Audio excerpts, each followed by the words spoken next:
Just finished cabinet. Ready?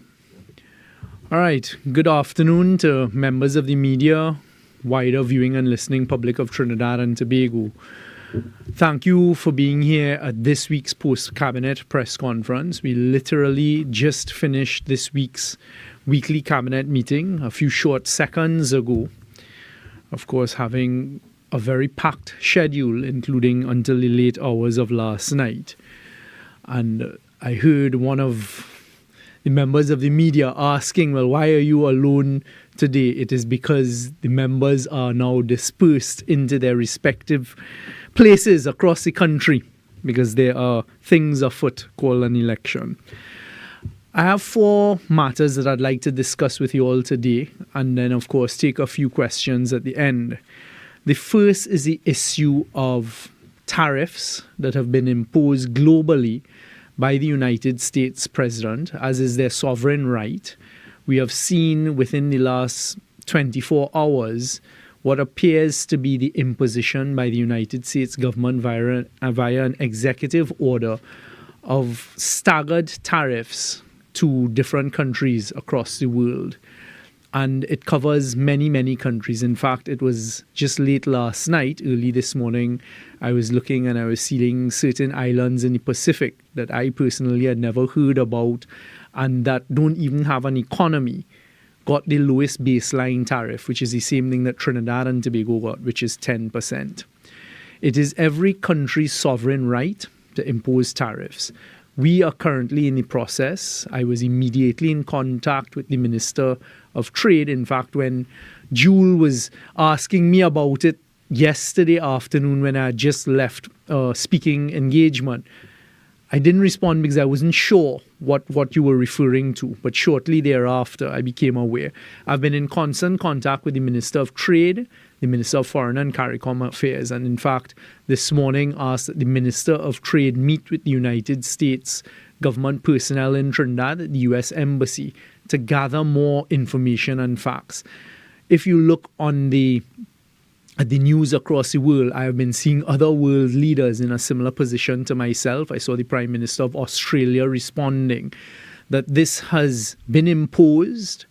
I think for Trinidad and Tobago, fortunately, it is at the lowest baseline, 10%. I saw our neighbours, Guyana, got an imposition of 38%, and there are various staggering rates across the world. We are all now in the process of studying exactly what this means. What I can tell the population is that from an initial information perspective, it is not a blanket, it does not appear to be a blanket tariff of 10% on all goods exported from Trinidad and Tobago into the United States. There are, it appears, certain exceptions. So we're currently studying that. Right now at 2 p.m., the Minister of Trade and Industry will be meeting with the United States personnel at the U.S. Embassy to start gathering more information so we can see how this may impact us. From a logical point of view, the wide-ranging imposition, meaning many, many countries across the world, some with higher rates than others, it does not appear on the initial face of it that it makes things less competitive. Because if everybody's starting off at a baseline, it means everybody increases. But it is premature for me to say anything at this stage as to the specifics of Trinidad and Tobago, because there are exceptions and we're still gathering information. And of course, there is an opportunity for conversation with the United States. You all would have seen just last week we were able to engage with the Secretary of State where I raised certain matters related to our energy industry. And I also spoke to Secretary of State Rubio about the tariffs that we were then aware of, the potential of tariffs, for example, in the shipping industry with respect to any Chinese vessels or any Chinese vessels in a fleet or orders for Chinese, and to have that opportunity to explain firsthand to the decision makers in the United States government how it may negatively affect not only Trinidad and Tobago, but the CARICOM region. We have a CARICOM heads meeting on the 11th of April, a virtual meeting, and I am certain if we don't have a meeting before then, that scheduled meeting, this whole topic of conversation will come up. And of course, CARICOM speaking as a bloc and as a united bloc has a much stronger voice. But we will remain engaged. We're currently gathering the information, assessing how it may affect Trinidad and Tobago's exports into the United States. We have a Caribbean Basin Initiative that the Minister of Trade and her staff are looking at, and that's one of the things they'll raise with the United States today. How is this affected, if it is affected? And so like the rest, many countries across the world, we are now gathering the information and then doing an assessment. And as soon as that is done, with a level of accountability and transparency, we will come and talk to the population about how we believe this is going to affect us and what are some of the measures that we may be able to take. The second matter I'd like to raise today is in the energy sector. I was very pleased to have been informed yesterday, and I saw it come out in the mainstream media today, some good news announced from BPTT, and that is the first gas production in SIP. Why I'm using the opportunity to speak to the population about this today is because, unfortunately, those who like to mislead us, the population of Trinidad and Tobago, keep singing this song that all of our eggs are in cross-border gas. What you're seeing today, the first production of the SIP project, it is a gas project that we negotiated with BPTT, and I was being reminded this morning by BP, this particular project, SIP, was actually sanctioned by the then head of BP in London in a meeting with Prime Minister Rowley and myself in the autumn of 2022 as a result of the negotiations and discussions we were having in the boardroom of BP in London.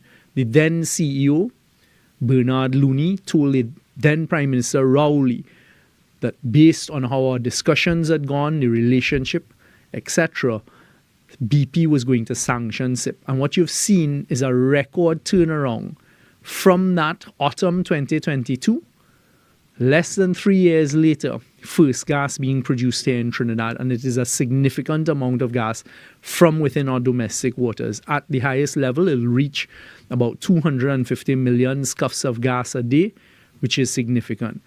So I'm asking the population, take note of the facts. This comes on the heels of what you've just seen only a week ago, another announcement by BP with respect to Ginger and Frangipani, which are two projects as well that they're currently conducting here in Trinidad and Tobago. This is the third subsea project after Juniper and Matapal with BP. And it will be followed very shortly. You should hear an announcement from BP and EOG on gas production from Mento, all projects here in Trinidad. Yesterday afternoon, I met with the president of the integrated gas at Shell globally, Mr. Cedric Kremers.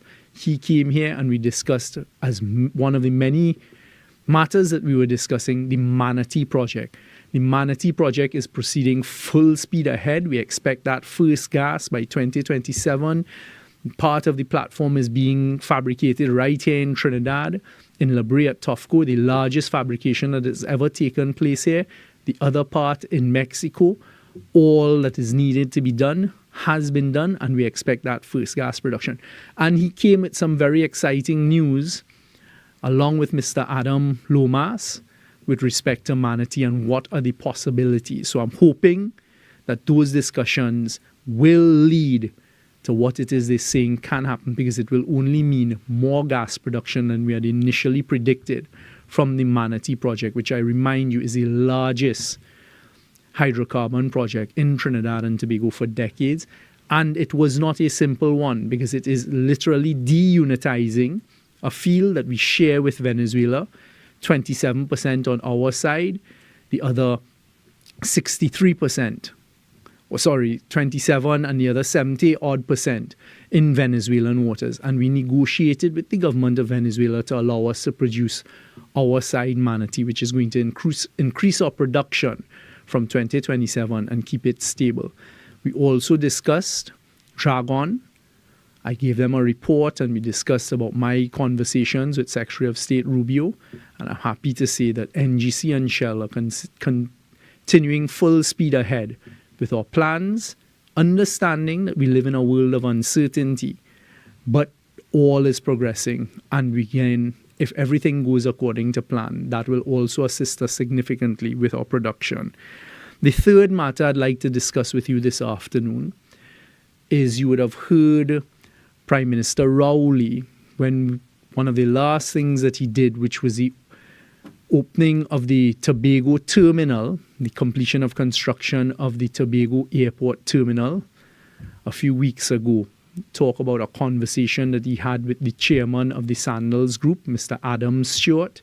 I'm happy to tell the population, as I've just been able to tell Chief Secretary Farley, that Mr. Stewart has agreed to come and meet with myself, the Chief Secretary Farley, and other stakeholders in Tobago on Monday, coming Monday the 7th. So people of Tobago in particular, this is a fabulous opportunity. We need to learn from the mistakes of the past and not allow a few misguided naysayers stop the potential development of the economy of Tobago. This is for Tobago.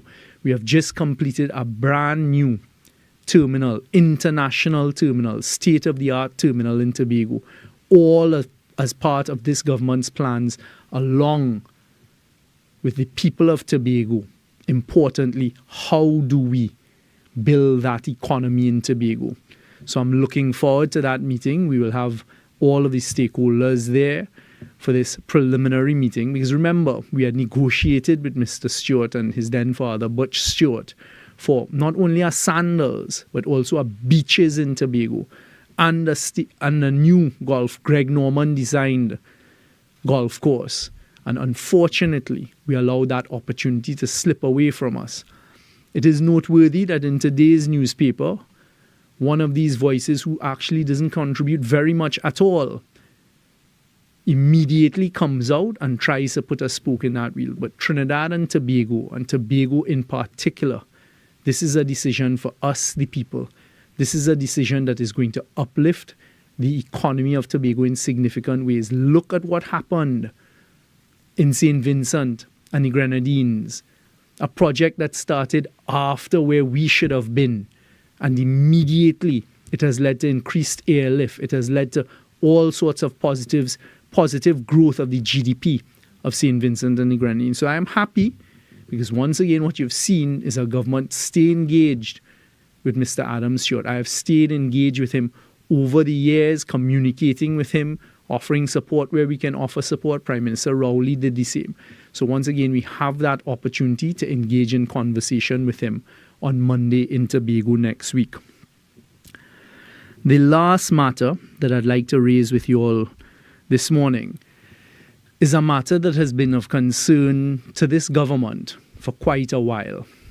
To me as the Minister of Energy Industries, to the government when it was being led by Dr. Rowley, and now to me wearing the hats that I wear. That is a matter of Paria and LMCS and the tragic death of some employees of LMCS, and there's one survivor, Mr. Boodram.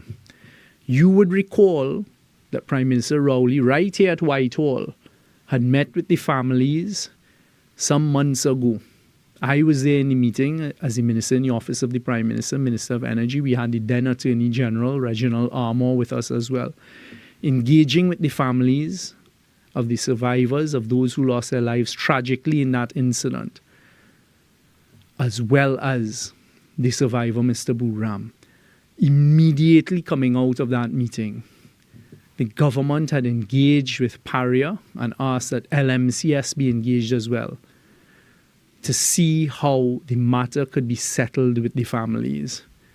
I have remained engaged in that conversation, constantly speaking to the members of Paria, meaning at the board level, and in particular the chairman level, understanding how difficult it is for the families and asking that they find ways to settle. But you see, fortunately, I'm an attorney and I understand the law, and I understood the difficulties, and I was kept pushing them in ways that I thought could manage solutions.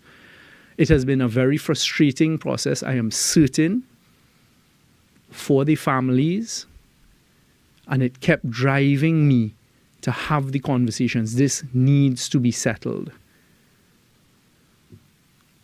The insurers for both LMCS as well as Paria, I am told, because I've been following up on this more than once weekly for the past few months, are the ones who are quarreling and arguing about liability, who is at fault. Because in a situation like this, there is not yet a definitive determination of who and which company was at fault. So in law, you call that joint tortfeasors.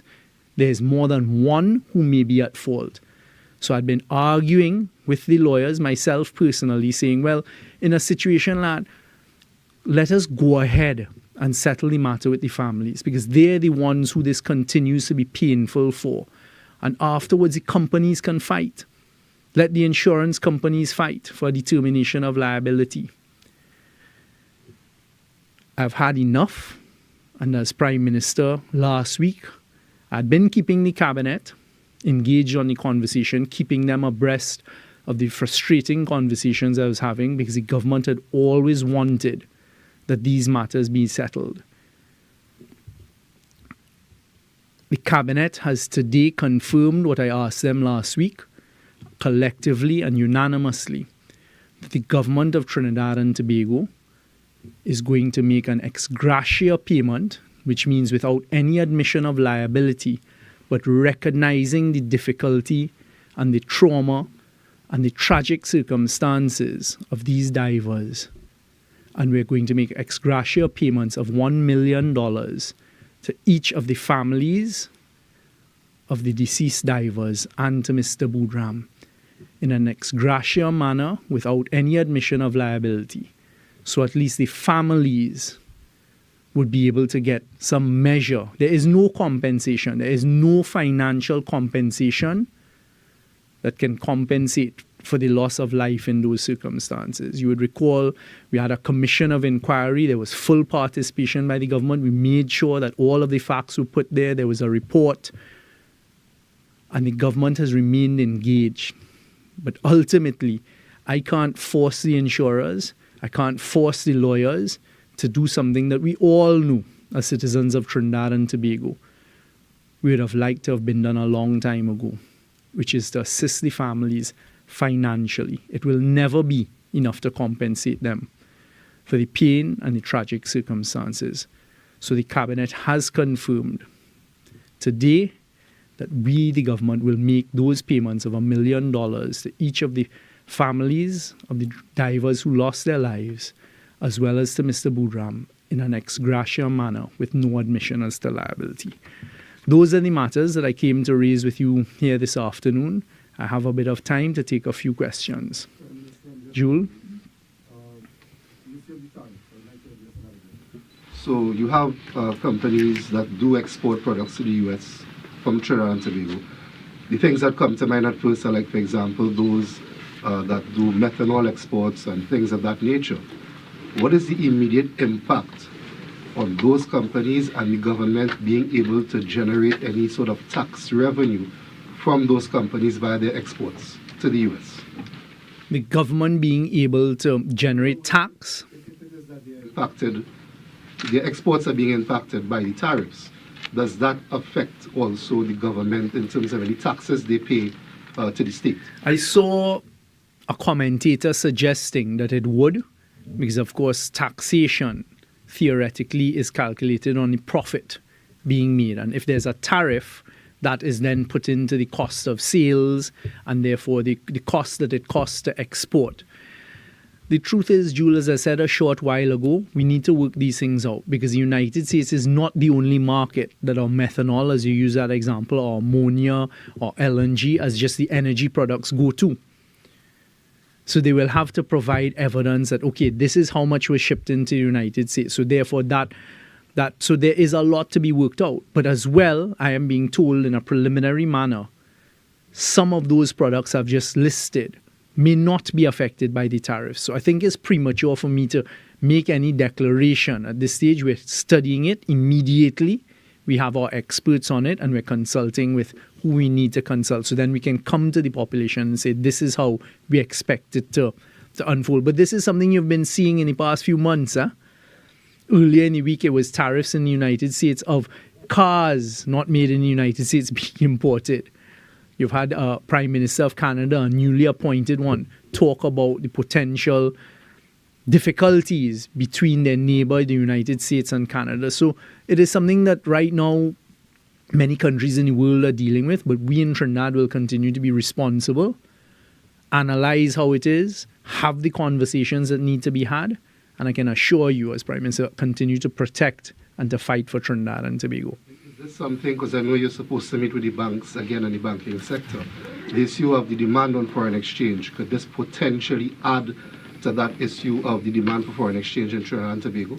I am not sure what the answer to that is. I can't see that it immediately does unless there's a reduction in our income flow of foreign exchange as a result. But as I've just explained to you, there are many markets. The United States is one market in the whole global economy. Fortunately, our energy products find homes in many countries across the world, not only there. So let's take some time and see how it affects. But right now, I can't say what the negative or conversely the positive effects can be. Because I can tell you, being solution-oriented, one of the things I would immediately start to look at is where are there other places that no product could be placed. With respect to the payments being made to the families, it's almost inevitable. Some people are going to say that this is because an election is due this month, that you all are making this move. What's your response to that?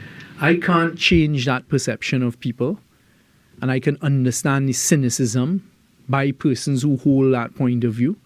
I know that the facts relate that I was extremely frustrated personally because I'd been asking for this to be done even before we came into 2025. So as I said, I just had enough. So I went to Cabinet and said, I'm no longer prepared to have these companies and their insurers frustrate the process. Let us take a decision. I know the law. It is ex gratia. That can then go into calculations of whatever damages have to come out if they continue in court, etc.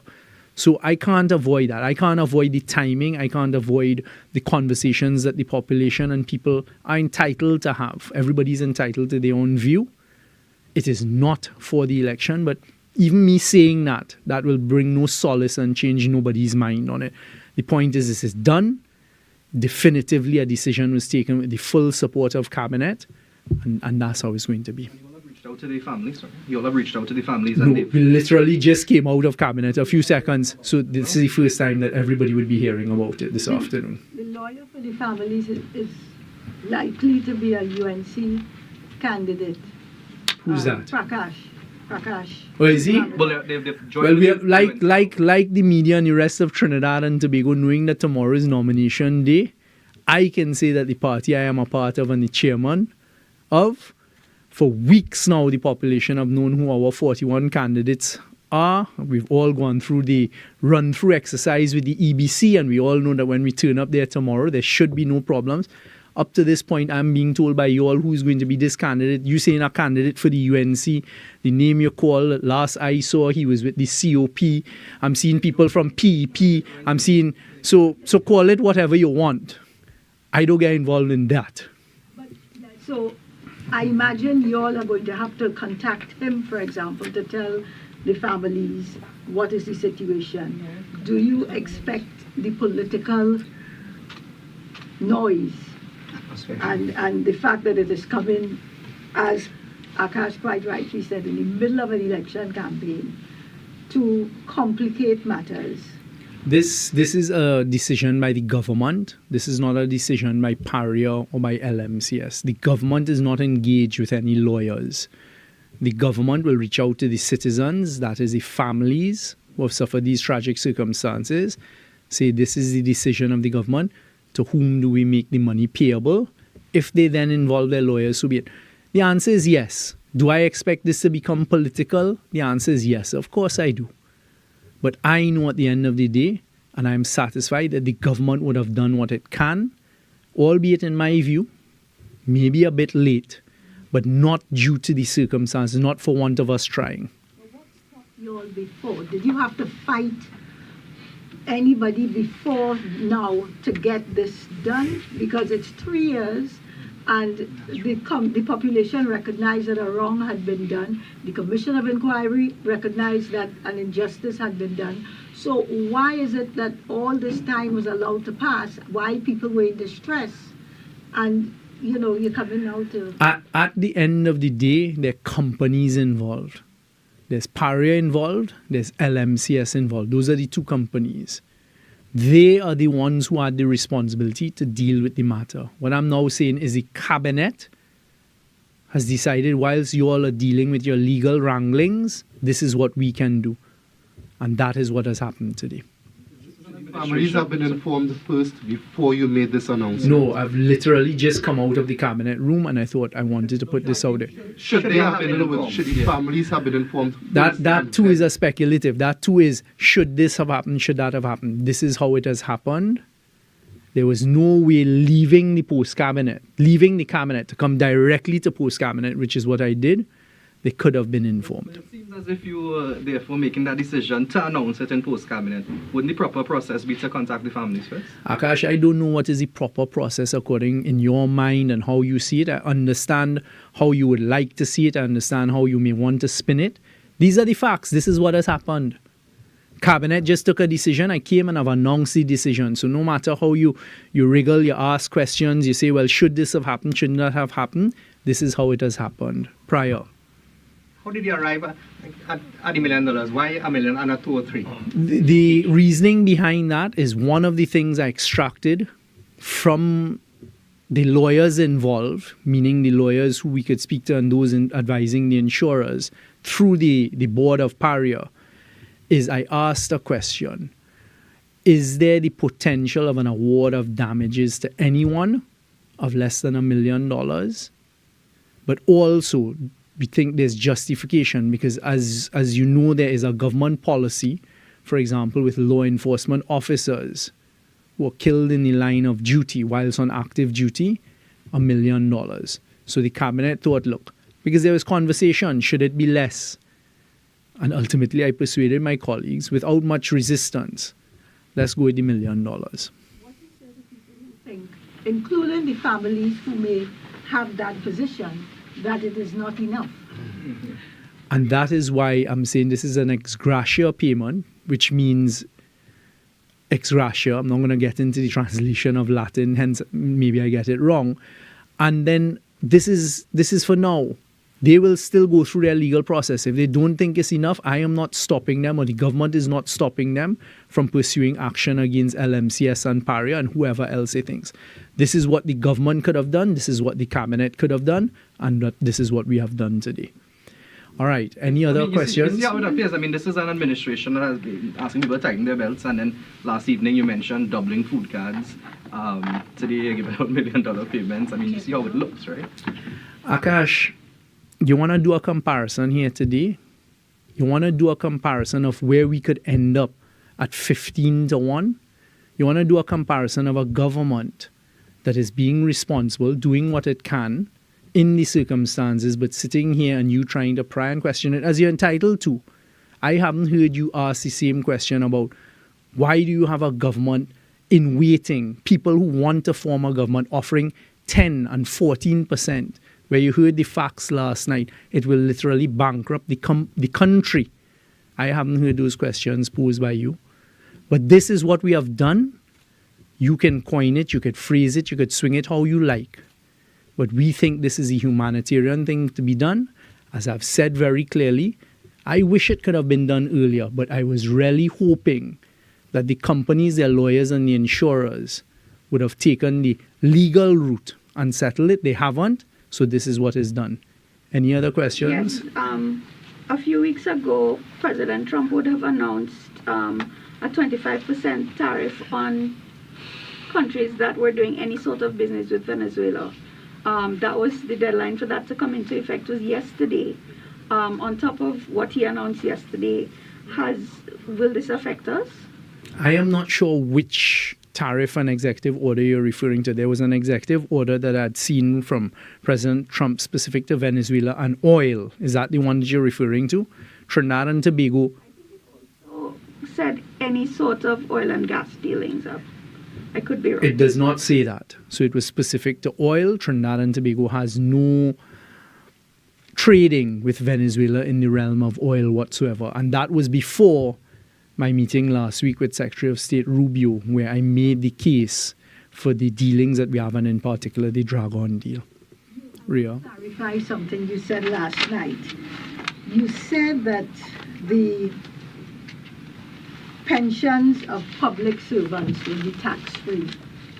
And I want you to clarify what is the definition, because if I sort of go back to, what is defined as public officers and so on, does that include former members of parliament, former ministers, former prime ministers, and all those people who are in the higher public service covered by the Salary Review Commission? Are their pensions going to be taxed? So I just had that conversation with the cabinet. It is not meant to cover parliamentarians and exactly the cohort that you've just announced. Former prime ministers, parliamentarians. It is not meant. It is the public servants, those who have come up through the ranks of the public service, who have been permanent in the public service, where there's a specific act that applies to them. But more details will be provided. So the answer to your question is no. Prime Minister, there's another issue, if you don't mind. Please. You didn't address. There was a recent ruling by the Privy Council concerning the GLSC, the Chief Justice matter, and so on. As Prime Minister, if I'm not mistaken, under the Constitution, if you see it fit to advise the President whether a tribunal should be established or not, to look into the Chief Justice or actions and so on. What is your position on this particular issue at this time? So, Julie, you're correct. The specific provision in the Constitution is Section 137. Fortunately, I have a lot of legal experience in the application of Section 137. I was part of the advisory team to then Prime Minister Manning when he had invoked Section 137. So I'm very familiar with it, very familiar with the law circulating it. What we saw coming out of the Privy Council is a decision dealing with the JLSE, an independent body, and their treatment of an officer who fell under the purview of the JLSE. At this stage, there is nothing before me as Prime Minister. And also I will say that whilst there may be some calling for action in those quarters, that is something, and I remember the legal advice very, very clearly, that you have to be very, very careful for. If anything arrives for the Prime Minister to take a look at, I certainly will not be advising myself. In those circumstances, it would be prudent, depending on what there is, to get the legal advice from those who are qualified in that area. But I have to say that right now, we are not, as a government, involved in that whatsoever. And I certainly, as the Prime Minister, am not involved in it. Well, sorry, with respect to what you mentioned last evening, this question is coming from I mentioned a lot last evening. Anthony Wilson. Let me explain, right? He is asking, why have we taken such a strong stand against flotation when TNT experienced a managed float in 1993, and two economists, Eric Bob and Wendell Motley, support a managed float? Anthony Wilson wrote quite an interesting thesis in today's Business Guardian, which actually asked the right questions. I have a responsibility as somebody holding myself out to the population as to why PNM should remain in government, why I should remain as the Prime Minister, to say, look at this basket of what is being offered to you. How can it be afforded? And that is what I did last night. The only way that the basket of what the UNC is holding out to the population can be afforded is what we know as a devaluation. And it will lead to a 15-to-1 devaluation, as well as end up at the IMF. That is what I was educating the population on. And I note the silence so far from the other side, because I showed factually that that is their plan. Different policies a government takes. Let's look at Barbados, for example. Barbados has a policy decision that they're going to defend their dollar that they've done for decades, a 2-to-1, despite being in IMF programs. That's a Barbadian policy. This PNM government, for the last 10 years, and continue to, have as our policy, we will defend the exchange rate, because we know if they get rid of and put it on a pure floating rate, that it will end up at 15-1, and that immediately means the importation of everything into Trinidad and Tobago is double the price, as I demonstrated with a few items last night. So our policy and our decision as a PNM is we will continue to defend the current rate of the 680, the 690. It is open. It is an option, as we saw the UNC's policy is, to completely get rid of the floating rate. That leads you to 15-1. That means everything that is imported immediately costs twice as much when your salary does not move in that direction. So it's not only inflation, it is loss of spending power, loss of purchasing power, etc. So as the easy answer is, to Mr. Wilson through you, that's our policy, and we'll continue to fight and defend it. It means Yes, Paria. It means also, even the value dollar, that exports would be cheaper, and in that sense we could earn for it. Paria, that theory. No, I'm asking, what about that theory in practice? Did you hear what I just said? If you are an exporter, you may earn more for your products, but you as a person who's earning a salary in Trinidad and Tobago, your salary doesn't go up when the exporter makes more money. So your cost of living goes up, the inflation goes up. If you're earning $3,000 a month that could buy $3,000 worth of goods today, at 15-1, you go into the supermarket tomorrow, and that $3,000 is now only really worth, in real value, $1,500. And that is what I, as Prime Minister, will continue to defend the population of Trinidad and Tobago. I am not prepared to make a decision with the government to devalue to 15-1. In terms of the monies to be paid to the divers, is there any deadline date? How soon is it going to be paid? And just secondly, for me, Dr. Rowley would have called out two persons in particular when he was in Tobago with regards to the Sandals project.